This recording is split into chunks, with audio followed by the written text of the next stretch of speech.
Picture yourself trying to make an incredibly high-stakes, highly sensitive phone call. Right. I'm picturing it. Now, at the exact same moment, you are actively skiing down a steep, unforgiving, icy mountain. Well, that's a recipe for disaster. Totally. And to make it utterly impossible, you are also attempting to, like, sit back, cross your legs, and relax comfortably in a plush armchair. Right. So you'd be contorted, entirely unbalanced. I mean, gravity would take over in about half a second. It's just a physical contradiction. You can't perform those three actions in the same space at the same time. Exactly. And that twisted, inherently doomed posture is the exact premise of our deep dive today. Yeah. According to the source material we're examining, which is this really extensive, highly granular economic analysis by Dutch investigative journalist Arno Wellens, that absurd image perfectly describes the current strategy of the entire European continent. It really does. We're looking at a system attempting to move in three fundamentally opposing directions simultaneously. He calls it the European Trilemma. Right, the Trilemma. And it basically posits that Europe is trying to achieve three massive generational goals all at once. Right. First, it's attempting this aggressive transition to become a net zero, deindustrialized green continent. Second, because of shifting global threats, it's trying to rapidly rebuild a massive conventional military superpower. Which is incredibly expensive. Insanely expensive. And third, while doing all of that, it's trying to maintain and fund an incredibly generous social welfare system while facing the most severe demographic aging crisis in modern history. It's a lot. Yeah, and Wellens makes the mathematical and physical case that achieving all three concurrently is not just difficult. It's a structural impossibility. And what makes this analysis so compelling, whether you align with his ultimate conclusions or maybe find them overly pessimistic, is just the pure, cold math of his argument. Absolutely. Now, before we jump in, a quick disclaimer. The source material touches on some highly sensitive geopolitical and political issues, ranging from the war in Ukraine to climate change policy. Right, very charged topics. Very charged. So the goal here is not to take sides or endorse these viewpoints. We are just going to impartially explore the sheer mechanics he lays out. Because if the math doesn't work, the policies will inevitably fracture. And understanding those fracture points is really the ultimate tool for navigating the macroeconomic landscape over the next decade. Okay, let's unpack this. Let's start with the first pillar, the green illusion. Sure. The ambition of the European Green Deal is pretty straightforward on paper, right? Transforming Europe into a net zero continent by 2040. Right. Now, I read the source's skepticism, but I have to push back a little on the initial premise. Okay, go ahead. Because if you look at the deployment data over the last 5 years, the cost of solar per kilowatt hour has plummeted. We see exponential curves in wind turbine installations. I mean, I look at my own neighborhood, electric vehicles, induction stoves, heat pumps. Yeah, feels very green. Exactly. On a purely experiential level, the transition feels not only possible, but like well underway. So why does Wellens argue this is largely a statistical mirage? Well, the illusion stems from a fundamental misunderstanding of what those exponential charts are actually measuring. What do you mean? When you see a chart showing a massive spike in green energy, you are almost always looking at a chart of electricity generation. But electricity is merely a subset of what economists and physicists track as primary energy consumption. Okay, primary energy. Right. Primary energy is a total raw sum of energy required to sustain every function of a modern industrialized society, from moving freight to smelting ore to synthesizing fertilizers. So we're confusing the electricity powering our laptops and our induction stoves with the brute force required to maintain the foundational layers of civilization. Precisely. And the data Wellens relies on breaks down that total primary energy pie. And the reality is really stark. Roughly 50% of global primary energy consumption remains bound to oil. 50%, wow. Yeah. And that isn't because we simply prefer oil. It's a matter of energy density and the physics of mass. Yeah. Moving heavy objects, think cargo ships, freight trains, long-haul trucking, commercial aviation, it requires accelerating and decelerating immense mass. Right. You can't run a jumbo jet on a AA battery. Exactly. The sheer physical force required for that kinetic movement is currently supplied almost exclusively by the combustion of high-density liquid hydrocarbons. And the source points out that another 30% of the global primary energy mix is still coal. Right. with a significant chunk of the remainder being natural gas. So we're talking about, what, 80 to 85% of the energy keeping the system alive is still hydrocarbon-based? Yeah, it's staggering. Wind and solar, despite their massive growth in the electricity sector, they represent just a single-digit sliver of that total primary energy pie. Yeah, and Wellens uses this brilliant historical analogy to clarify the disconnect. He asks us to look at post-war suburban expansion. So imagine a 1950s household in a newly developed town like Almere in the Netherlands. I loved that analogy because it perfectly isolates the concept of embodied energy. Yes, exactly. You picture this optimistic 1950s family. They move into their new home. They have an electric refrigerator, an electric iron, maybe an early electric stove. And the point Wellens makes is that if you run that house on a wind turbine, the household operations are technically green. On paper, sure. But that completely ignores the heavy industrial supply chain that birthed the household in the first place. The steel in the family car, the asphalt on the road connecting their house to the city, the synthetic fertilizers used to grow the food sitting in that electric refrigerator. Right. Every single one of those foundational elements requires intense, sustained industrial heat to manifest. And that brings us directly to the physics of heavy industry, specifically smelting. This is where the political mandates collide head-on with chemistry. Take high-grade steel. Which we need for everything. Right. You need this for critical infrastructure, for rail lines, and importantly for the second pillar of our trilemma, military hardware. Yeah, you can't build a tank out of recycled plastic. No, you can't. To produce high-grade steel in a traditional blast furnace, you aren't just heating iron ore, you're using coking coal. And the carbon in the coal isn't merely a heat source, it actually acts as a chemical reducing agent. Oh, interesting. I didn't know that. Yeah, it reacts with the oxygen in the iron oxide to strip it away, leaving pure iron. You cannot achieve that specific chemical reduction, nor can you generate the continuous, reliable temperatures of over 2,000 degrees Celsius with an intermittent energy source like wind or solar. Even if you pivot to electric arc furnaces, which, can recycle scrap steel using massive electrical currents, you still run into the intermittency problem. An Exactly. industrial plant requires baseload power. You can't just have a vat of molten metal suddenly begin to cool and solidify, destroying millions of dollars of industrial equipment simply because a weather system stalled and the wind dropped across the North Sea. No, the mandates demand a transition that current physics and grid-scale battery storage technology simply cannot support at an industrial scale. So the logical deduction follows.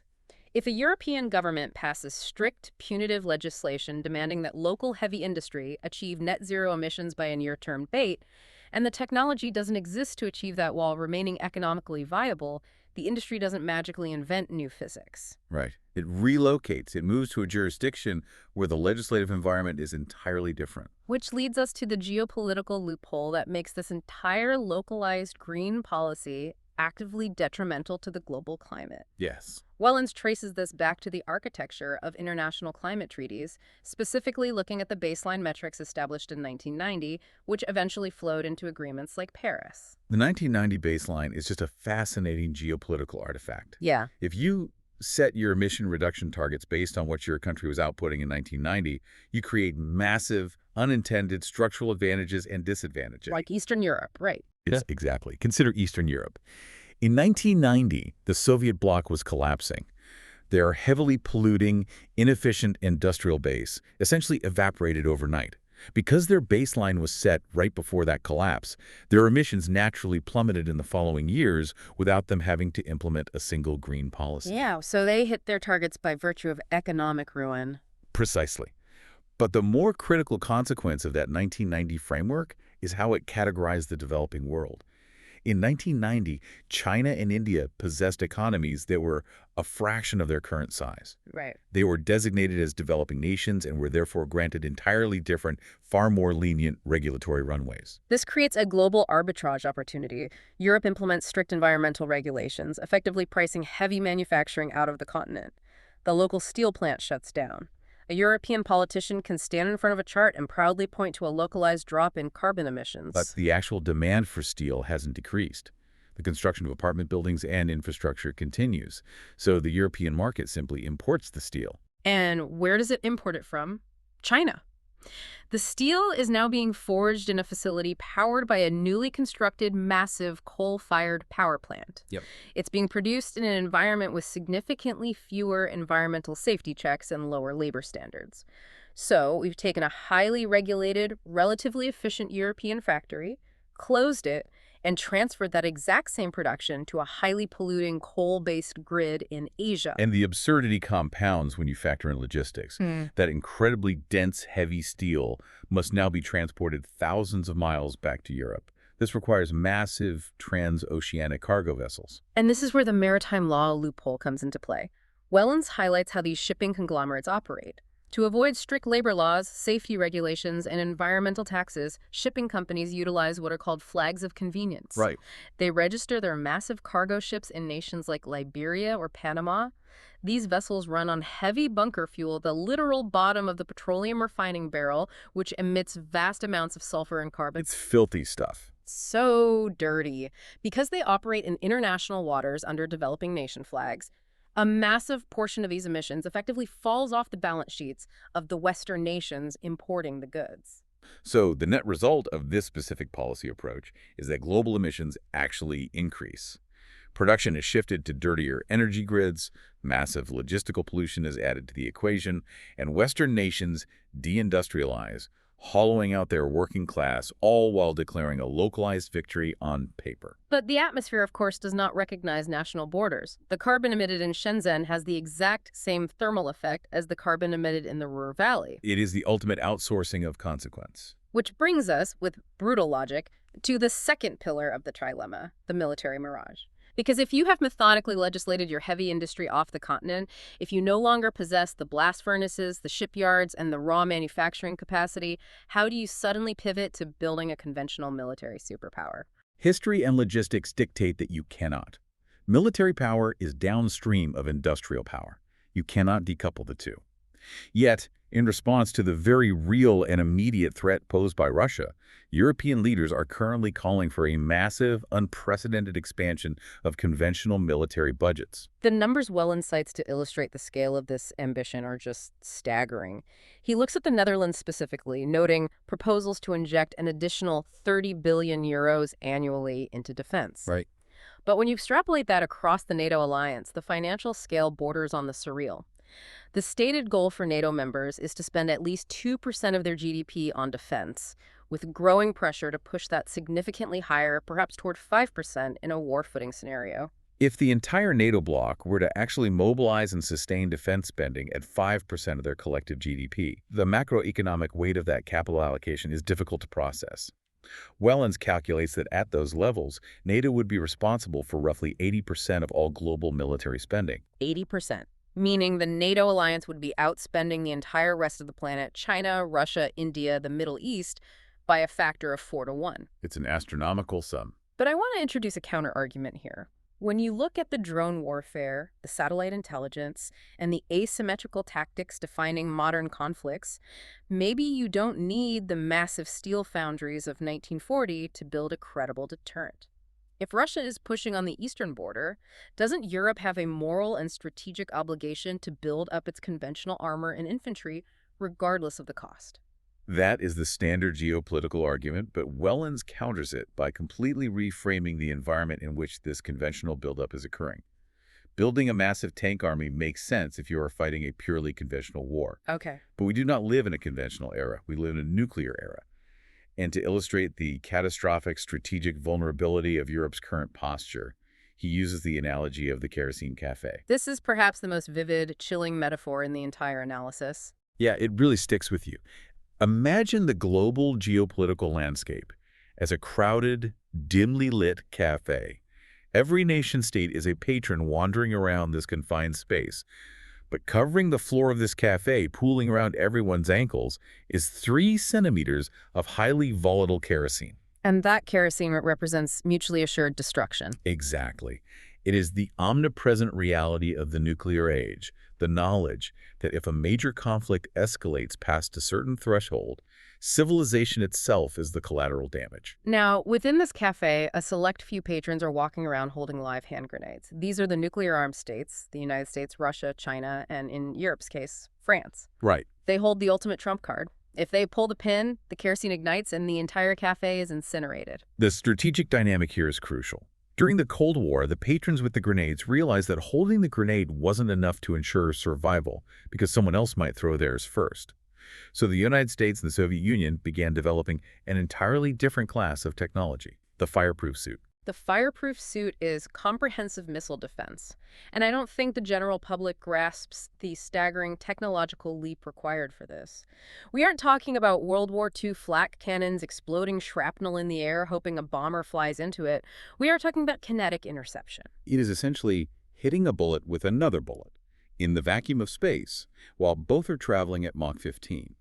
Systems like the American Parbe Terminal High-Altitude Area Defense or the Aegis Ballistic Missile Defense System rely on incredibly sophisticated radar arrays to track an incoming intercontinental ballistic missile, calculate its parabolic trajectory, and launch a kinetic kill vehicle that physically collides with the warhead mid-flight.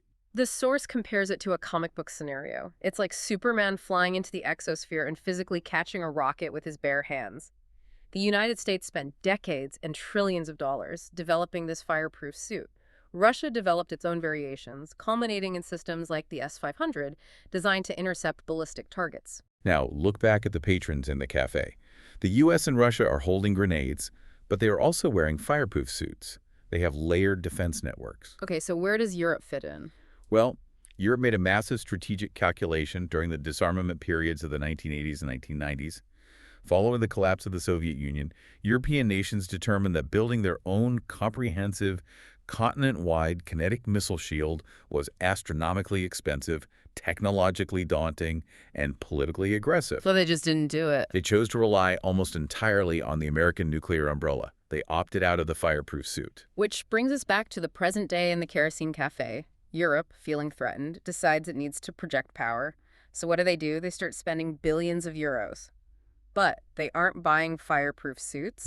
They are buying blast knuckles and baseball bats. They are buying conventional tanks, artillery, and infantry gear. They are walking up to the patron holding the grenade while standing ankle-deep in kerosene and threatening them with a baseball bat. It is a profound strategic mismatch. Wellens argues that if you do not possess an independent nuclear deterrent, and you do not possess a kinetic missile shield to protect your capital cities from a tactical strike, building a massive conventional army to confront a nuclear superpower is strategically moot. Wow. If a nuclear state faces a conventional defeat that it deems an existential threat, military doctrine suggests they will escalate to tactical nuclear weapons. If you have no shield to stop that weapon, your thousands of conventional tanks are instantly rendered irrelevant. You have brought a knife to a nuclear gunfight. And this strategic paralysis provides the lens through which Wellens analyzes the tragic reality of the war in Ukraine. This requires separating the deep emotional and moral realities of the conflict from the cold mechanical realities of international relations. Right. He looks back at the European Union Association Agreement with Ukraine, the geopolitical maneuver that essentially catalyzed the modern crisis.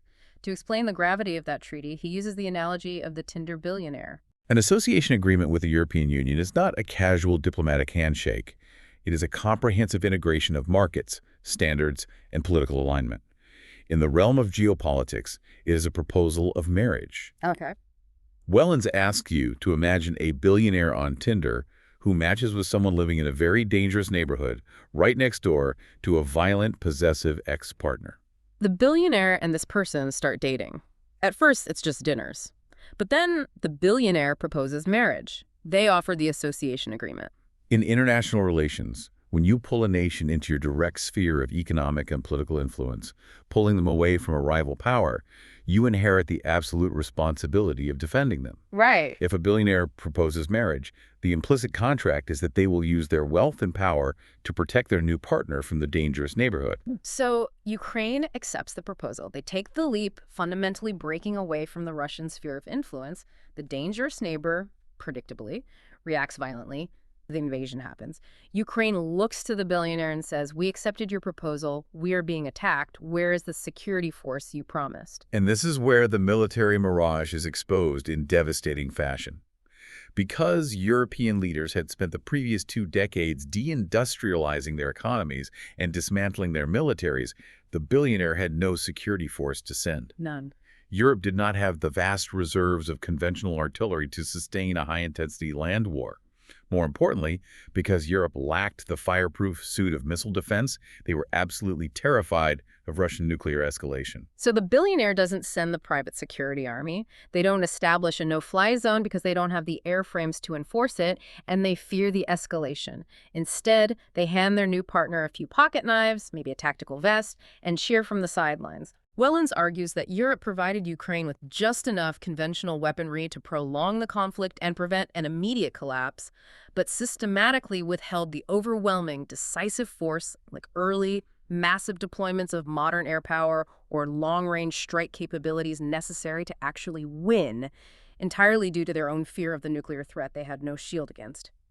His analysis is a brutal indictment of diplomatic overreach. The core thesis is that a geopolitical entity should never make marriage-level promises, should never attempt to expand its sphere of influence into highly contested territory if it lacks the hard industrial and military power to enforce that expansion.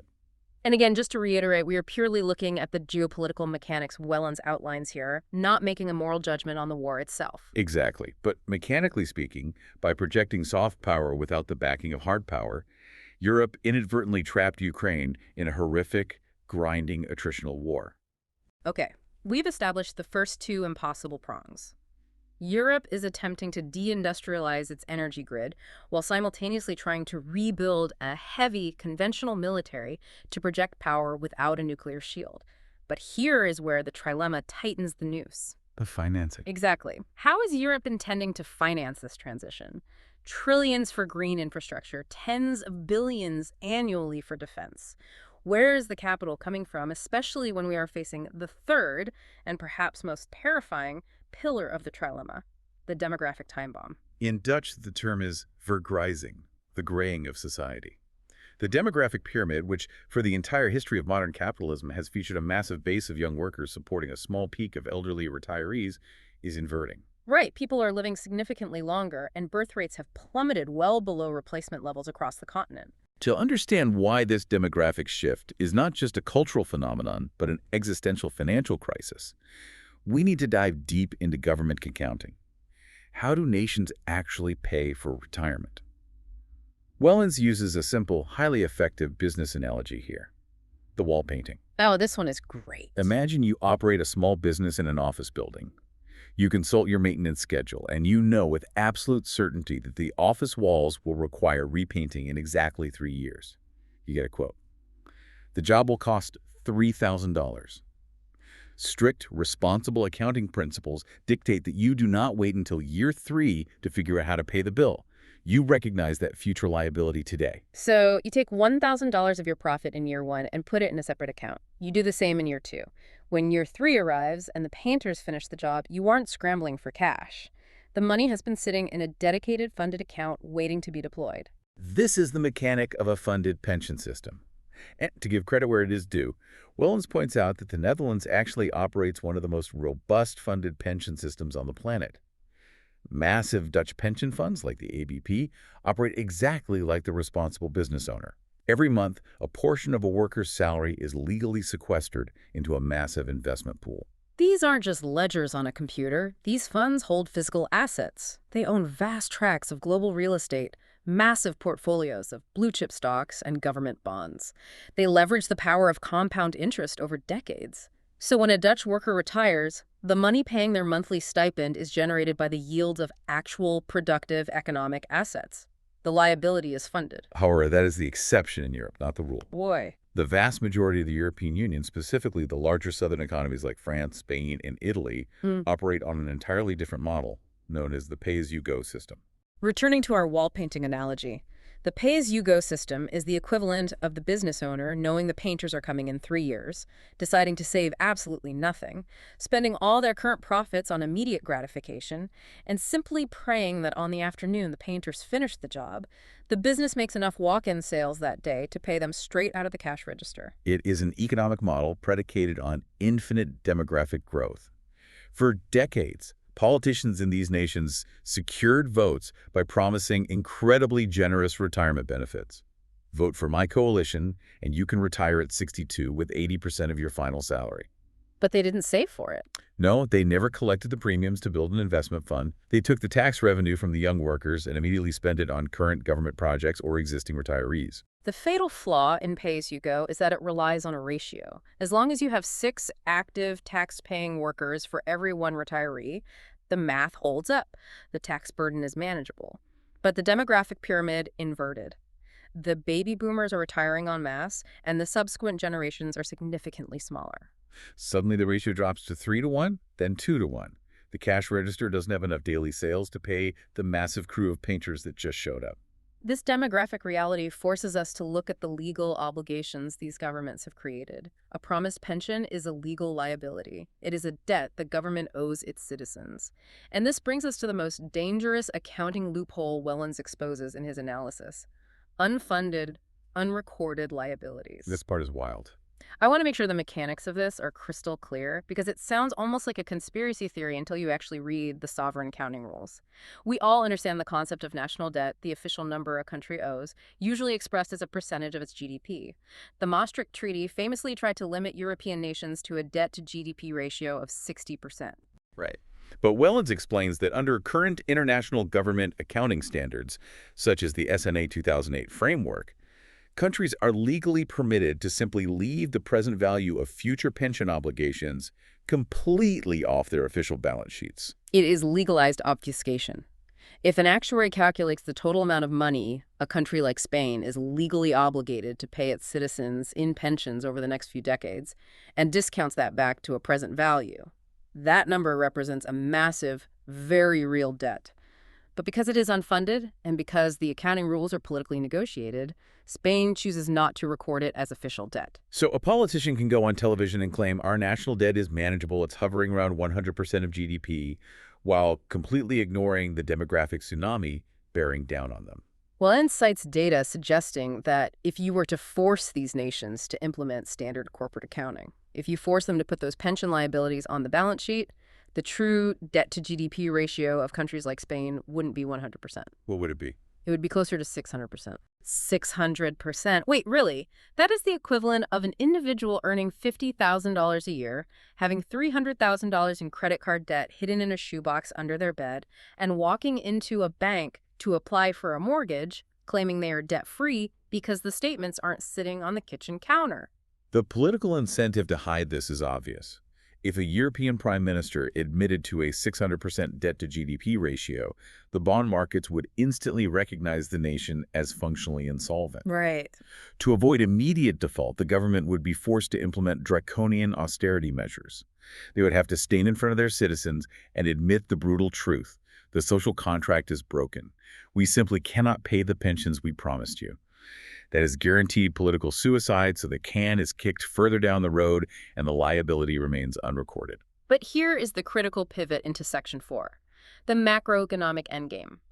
The politicians might be hiding the statements in a shoebox, but the bond market is not blind. No, they're not. Institutional investors, hedge funds, sovereign wealth managers, they employ armies of actuaries. They have access to the same demographic data we do. They know the liability exists. So if the open market knows that Italy or Spain is sitting on functionally unpayable obligations, how on earth do these countries still manage to borrow money every month to keep the lights on? They borrow money because the open market is no longer setting the price of their debt.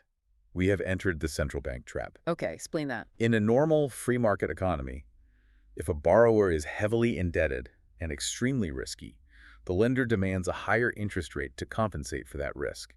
If Italy had to issue sovereign bonds on a truly free market, investors would look at the demographic decline and the hidden liabilities and demand yields of 7, 8, or 10%. But if Italy's borrowing costs spiked to 8%, the interest payments alone would consume their entire national budget. The government would default, the banking sector would collapse, and the Eurozone would fracture. Exactly. The system cannot tolerate true price discovery. Therefore, the central authority must intervene.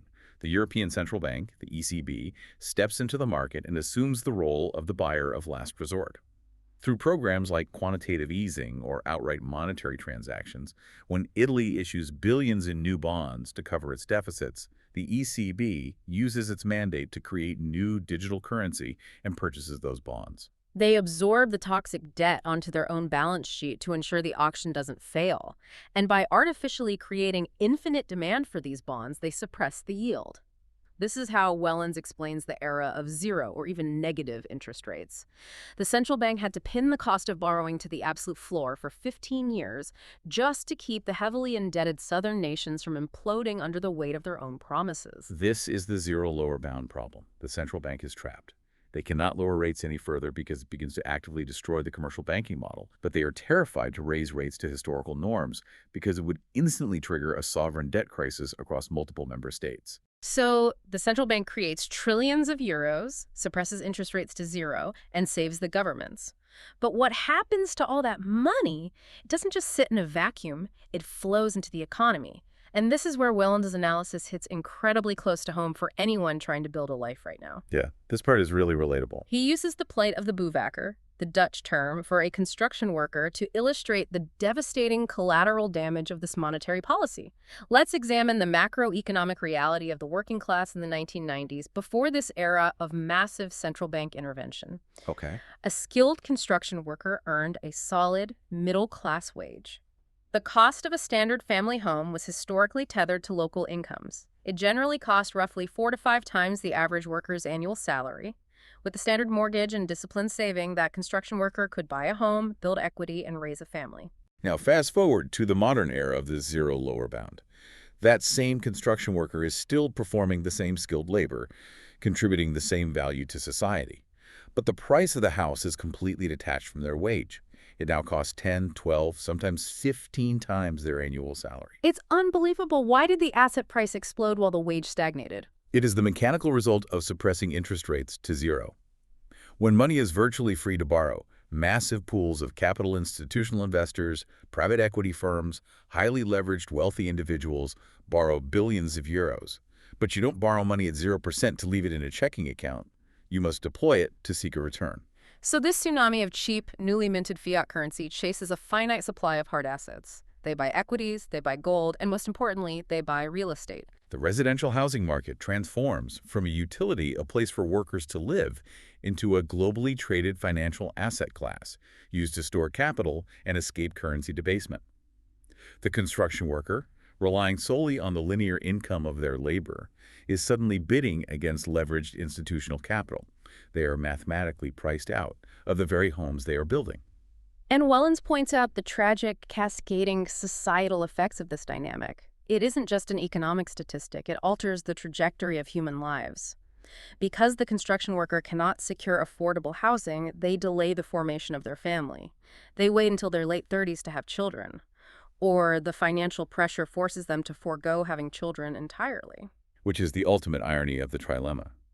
By printing money and suppressing rates to hide the demographic pension crisis, the central banks have engineered a housing crisis that actively suppresses birth rates, thereby accelerating the exact demographic collapse they were trying to manage. It's a self-cannibalizing economic loop. Absolutely. And when you have an entire generation of young, capable workers who feel that they have played by the rules, acquired the skills, and worked the hours, yet find themselves permanently locked out of the middle-class dream simply because the monetary system was rigged to bail out decades of reckless government spending, that generates a profound systemic anger. Wellens identifies this dynamic as the primary fuel for the political radicalization sweeping across Europe. When the foundational social contract is broken, the promise that labor yields stability, the electorate stops trusting the centrist institutions that architected the system. They begin voting for extreme political factions, left or right, driven by a desire to simply tear the existing structure down. The monetary distortion breeds political instability. So, if the trilemma is impossible, and the current strategy of printing money to pave over the cracks is destroying the middle class, what is the endgame? What is the bitter choice that European leadership must eventually face? Wellens relies on a pragmatic Dutch proverb. It comes from the length or the width. I like that. The math must balance. You cannot defy the laws of economic gravity forever. There are only 2 potential resolutions to an unpayable debt. Option 1 is a formal default. In this scenario, the governments capitulate. They expose the unrecorded liabilities, they implement brutal austerity, they look the retiring generations in the eye and state that the pension funds are empty. The societal consequence of option 1 is a massive deflationary shock. Millions of elderly citizens who paid high taxes their entire lives under the assumption of a secure safety net are abruptly plunged into poverty. It's politically unpalatable. No government wants to oversee a deflationary depression, which leaves us with option two. Option two is the path of least political resistance, and historically it is the path most indebted empires choose. The governments refuse to default on the nominal promises. They guarantee that every retiree will receive a pension check for the exact numerical amount promised decades ago. Okay, but the money isn't there. Right. Because the actual tax revenue doesn't exist to fund those checks, the central bank is ordered to monetize the debt completely. They print the difference. They flood the economy with trillions of newly created euros to meet the obligations.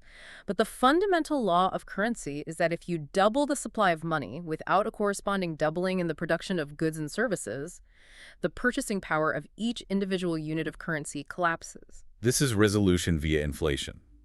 The retiree receives their promised €2,000 pension check.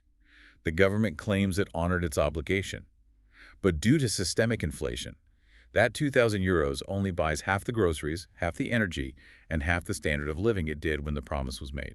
So the bitter choice isn't whether or not the wealth will be lost. The wealth is already gone. It was spent decades ago. The choice is merely the mechanism of poverty.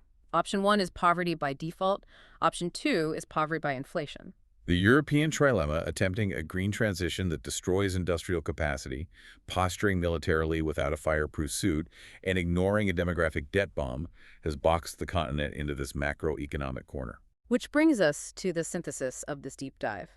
What does this mean for you, the listener, navigating this landscape? We've covered the physics of smelting, the intricacies of the Paris Agreement, the terrifying geometry of the kerosene cafe, and the accounting tricks hiding sovereign insolvency. The value of this analysis isn't to induce panic, it's to provide clarity. Exactly. It provides a rational framework for the irrationality we see in the markets. We are likely living through the terminal phase of a multi-decade credit cycle. When you wonder why equity markets seem completely detached from the struggles of the real economy, or why alternative assets like gold or decentralized cryptocurrencies exhibit such extreme volatility, it is because capital is desperately searching for a life raft. Investors are front-running the inevitable debasement of the currency. It is the ultimate manipulation of the y-axis, applied to the value of our money itself. And recognizing that the system is structurally biased toward inflation allows you to position your own assets, your own skills, and your own expectations accordingly. I want to leave you with one final, deeply provocative concept derived from the closing arguments of Wellens' analysis. We've established that these sovereign states are backed into a corner, burdened by unpayable debts, and desperate for revenue. But unlike the failing empires of the past, unlike Rome or Weimar, these modern desperate states possess a tool of unprecedented power. Advanced, ubiquitous digital infrastructure. Right. This is where macroeconomic theory intersects with the architecture of surveillance, and the implications are profound. Consider the rapid global push towards central bank digital currencies, or CBDCs, alongside integrated digital identities. Yeah, the public relations narrative selling these technologies focuses entirely on convenience. They promise frictionless transactions, the elimination of money laundering, and streamlined distribution of government benefits. But Wellens challenges us to look at the architecture of these systems through the lens of a bankrupt state. What happens when a government, drowning in a 600% hidden debt-to-GDP ratio, gains total algorithmic visibility and control over every single transaction executed by its citizens? The temptation to transition that infrastructure from a tool of convenience into a tool of absolute extraction becomes almost inevitable. Think back to the central bank's dilemma, the zero lower bound. Currently, if a central bank pushes interest rates deeply negative to try and force people to spend, citizens will simply withdraw physical cash and hoard it under their mattresses. Physical cash acts as an escape valve against negative rates. But if physical cash is abolished and replaced entirely by a programmable CBDC, that escape valve is welded shut. Yep. The central bank can impose a negative 4% interest rate directly on your digital wallet. They can literally program your savings to evaporate over time, forcing you to spend it into the economy, essentially levying a hidden tax on your stored labor. And the programmability allows for highly targeted, granular taxation. If the state needs to enforce its green mandates, the digital ledger could be programmed to automatically deduct a carbon tax the moment you purchase a specific type of fuel or non-compliant meat. Or if citizens attempt to move their capital to a different jurisdiction to protect it from inflation, the digital currency can be geofenced, instantly blocking the transfer. The terrifying conclusion is that a government failing to balance its massive demographic and geopolitical ambitions might use this inescapable digital net not to innovate, but to squeeze the absolute final drops of revenue from its shrinking middle class. The digital wallet becomes the ultimate frictionless tax collection mechanism for a state that is run out of mathematical options. When the fundamental math of a nation fails, the machinery of the state almost invariably turns inward. It is a sobering thought, and it brings us right back to our opening image. The skier attempting to make a phone call while relaxing in an armchair. The European continent is contorted, the balance is gone, and macroeconomic gravity is taking over. The question moving forward is no longer if a fundamental restructuring is coming, but what the landscape will look like when the dust finally settles. Thank you for joining us on this deep dive. Keep questioning the numbers behind the headlines, look for the unrecorded liabilities in the narratives you are fed, and we will see you next time.